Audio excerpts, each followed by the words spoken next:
We're following breaking news just into our newsroom. An interview between former President Trump and billionaire Elon Musk is finally live. It had technical difficulties right from the start. Hello, everyone. Thank you so much for joining us at 9 on DC News Now. I'm Susan Tran, and Chris Flanagan has the night off. Musk posting on X just a little under an hour ago, there was a cyber attack known as a denial of service attack on X.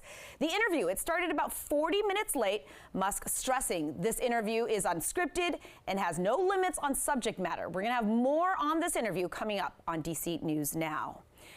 And we have our local election headquarters is DC News Now for you. Tonight, the Loudoun County Sheriff's Office is investigating a break-in at the Trump campaign office there in Northern Virginia. DC News Now's Marielle Carbone is following this story for us. And Marielle, police still searching for that person responsible. Yeah, Susan, they are. The man, though, luckily was caught on camera. You can see some video and photos of him here tonight. Officials, they are asking the public to help identify him.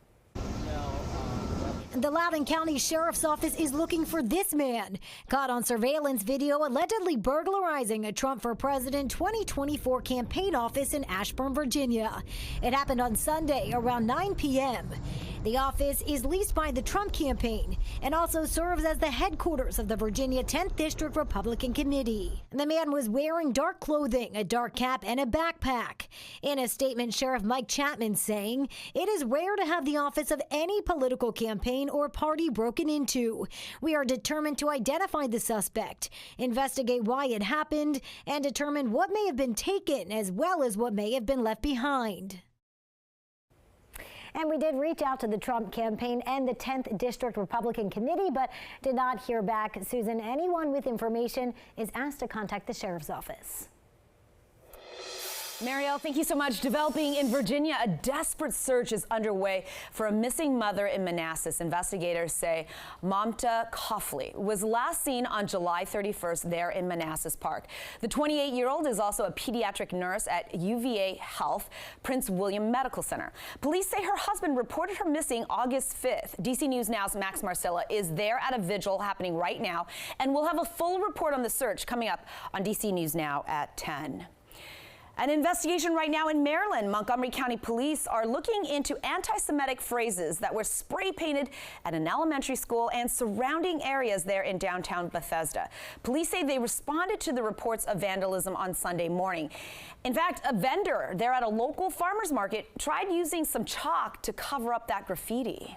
We understand the plight of the Palestinians from the background, this history, but this is not okay to deface other people's property. In a social media post, police referred to the vandalism as hate speech, while some of the messages spray painted are considered hate speech. Some did not explicitly target Jewish people, but did show general support for Palestinians. The Jewish Federation of Greater Washington responding to the graffiti, saying they are appalled by the discovery of the anti-Semitic graffiti there at Bethesda Elementary School this weekend. They went on to say, ahead of the new school year, it is critical that we make clear that this type of hate speech has no place here. Let's take a live look right now at Logan National Airport. Neighbors in Northwest DC should be hearing less noise from planes. Thousands of complaints to the Federal Aviation Administration, forced to change to the flight plan for incoming aircraft there to DCA. DC News Now's Daniel Hamburg is live right near the airport in Arlington. And Daniel, how long has this fight been going on? Well, Susan, for the better part of a decade, neighbors in the Palisades in Northwest D.C. tell me they have been begging since at least 2015 for the FAA to change something so that there is not so much noise over their houses. And while not everyone is so upset about the noise, a lot of neighbors are happy change is happening. Being in the vicinity of Reagan National Airport, it's hard to miss the planes flying overhead. When we moved here, I knew there was airplane noise. and we lived with it, but it was more dispersed. Ken Buckley, who lives in the Palisades, says that changed in 2015 when the FAA introduced a new system to guide airplanes with satellites, concentrating flight paths. The result of that was more noise for our community. Typically, planes follow the Potomac River south to the airport, but during low visibility conditions, many planes coming in would follow a radio beacon from Bethesda to the runway. Planes would stray over MacArthur Boulevard. And so people would get a lot more noise. After many complaints, including nearly 7,000 from one household in 2015, last month the FAA changed the flight path for arrivals from the north, allowing planes to use GPS to guide them over the river. For people who it bothered, I'm glad for them. But again, personally, we've lived here since 2017, and it just never bothered me. While the noise isn't an issue for everyone, Buckley says it will improve quality of life for his neighbors. Last week was a good test because I noticed that most of the planes during inclement weather that last week were over the river. And so this is just a change for arrivals to the airport, not departures. So that is something Buckley says will be an ongoing discussion to see if something can be done in that aspect. He also hopes that this northern change can also help his southern friends just south of the airport as well. We're live in Arlington. Daniel Hamburg, DC News Now. Hey.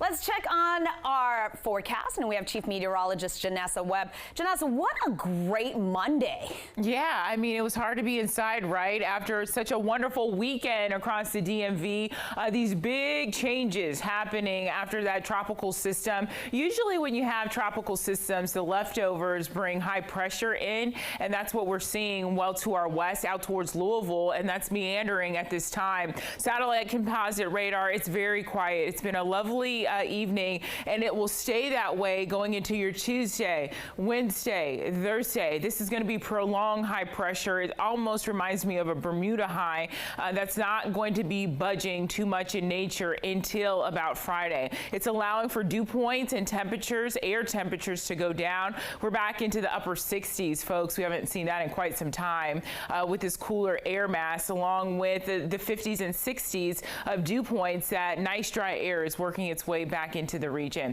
So hour by hour, I don't have big concerns for tomorrow, just more sunshine. There could be a spot shower across Northern Virginia. We'll look at that coming up. Janessa, thank you. In Maryland, we now know the man killed in a shooting in Montgomery Village was 21 years old. Police say it happened just after 11:30 this morning, right there on Clubhouse Road. Now, they found the young man, but they say that he died there at the scene. Investigators, they're still looking for the person responsible. DC's Summer Restaurant Week is now underway. There are prix-fixe meals that range from $25 to $65 a person. Now, organizers say some places will also have cocktail, wine, or non-alcoholic pairings. And you have a whole list of all of the restaurants that are part of this on our website, dcnewsnow.com. Restaurant Week, it lasts until Sunday the 18th. Looking ahead, families in the district are getting ready to head back to school. On Thursday, the district will host a virtual session where parents can get information on things like campus safety and health resources. It starts at 6 Thursday night. The first day of school for students in D.C. is 2 weeks away on Monday, August 26th. Wow, summer came and went quickly for kiddos. The Arlington County Fair, it starts on Wednesday right there at the Thomas Jefferson Community Center, but there's still a whole lot of work to be done before it's all opened up for families. The fair organizers, they say this is the only county fair in Virginia that offers free admission. Of course, you do still have to pay for all of the food and rides that you utilize, but not just to get into the event. And it's all thanks to so many volunteers who make it all happen. People happy, have fun, you know. Help kids, have families get back together with fun, enjoying, things like that. Be new activities this year, including a petting zoo. The outdoor portion of the fair, it starts Wednesday night at 5, but you're going to have to wait until Friday to enjoy any of those indoor activities. The Arlington County Fair, it wraps up Sunday night. Now, keep in mind there will be roads that are closed to drivers ahead of the fair. We're talking 2nd and Irving Streets. They're closed from 8 in the morning until 11 at night from Wednesday through Sunday. Police are also going to shut down Old Glebe Road and 2nd Street from 2 in the afternoon until 11 at night. on Wednesday through Sunday. Street parking will also be restricted as well. In Maryland, people are enjoying this year's Montgomery County Fair. Organizers say there are farm animals and exciting rides for everyone. There's still time to head out and have some fun. The final day for the fair is Saturday. Gates open at 10 in the morning on Friday and Saturday and close at midnight.